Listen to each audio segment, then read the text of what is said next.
Abang saya kena sama trafik, saya tak tahulah nak buat apa, saya tak ada duit ni nak bayar, kena pergi penjara ke?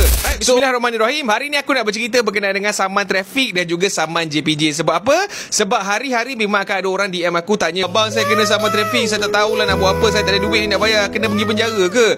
So untuk menjawab persoalan-persoalan ni once and for all, dan aku akan pin video ni, korang dengarlah betul-betul dan korang share lah maklumat ni, video ni, supaya semua orang dapat ambil ilmu daripada video ni. Alright? So pertama sekali, dalam kesalahan trafik ini, dia ada dua jenis kesalahan. Okay? Kesalahan pertama adalah kita panggil kesalahan yang boleh compound, dan kesalahan nombor dua kita panggil kesalahan yang tidak boleh di compound. Kesalahan yang boleh compound ni adalah kesalahan-kesalahan trafik yang ringan. Contohnya kau pergi parking dekat depan pilih bomba. Contohnya kau bawa motor tak ada side mirror. Kau bawa kereta waktu malam kau tak nyalakan lampu. Ini semua adalah kesalahan-kesalahan yang boleh di compound, kesalahan-kesalahan yang kecil yang tidak ada potensi untuk membahayakan orang lain. Semua kesalahan ini kau boleh bayar compound, sama ada kau boleh pergi walk in saja ke pejabat JPJ, ataupun kau boleh walk in ke pejabat IPD, ataupun ada masa kadang-kadang korang boleh gunakan portal dalam aplikasi diorang semua ni. Okay? Korang boleh bayar secara atas talian. Okay?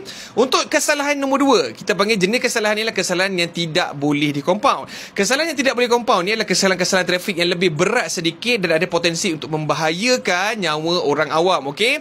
Kesalahan-kesalahan yang tidak boleh di compound ni, kebanyakan masa bila kau nak bayar denda, kau kena pergi ke mahkamah untuk kau buat pengakuan di hadapan magistrate. So bila kau dah buat pengakuan, magistrate akan jatuhkan compound baru engkau bayar. Maknanya kehadiran kau di mahkamah adalah wajib, sewajib-wajibnya kau tak boleh mengelak. Dan kalau kau mengelak, ada waran tangkap yang boleh dikeluarkan kepada diri kau, dan sekiranya waran itu dilaksanakan, kau memang boleh kena tangkap sebab kau lari daripada bayar saman trafik. Buat malu je lah, Mat. Okay? So untuk kesalahan-kesalahan yang tidak boleh di compound ni, okay, normally antara kesalahan yang famous lah, kesalahan seperti bermain telefon semasa memandu di atas jalan raya. Okay? So kalau kau main telefon semasa memandu, kebanyakan masanya sekiranya di compound, kau kena pergi mahkamah. Dan apabila dijatuhkan hukum, okay, pihak mahkamah yang menjatuhkan hukuman ini boleh mendendakan untuk kesalahan kali pertama up to RM1,000. Maknanya denda tu boleh pergi daripada amount RM0 hinggalah RM1,000, dan mahkamah yang akan decide berapa amount yang sepatutnya. Untuk kesalahan-kesalahan kedua dan ketiga, amount denda ni akan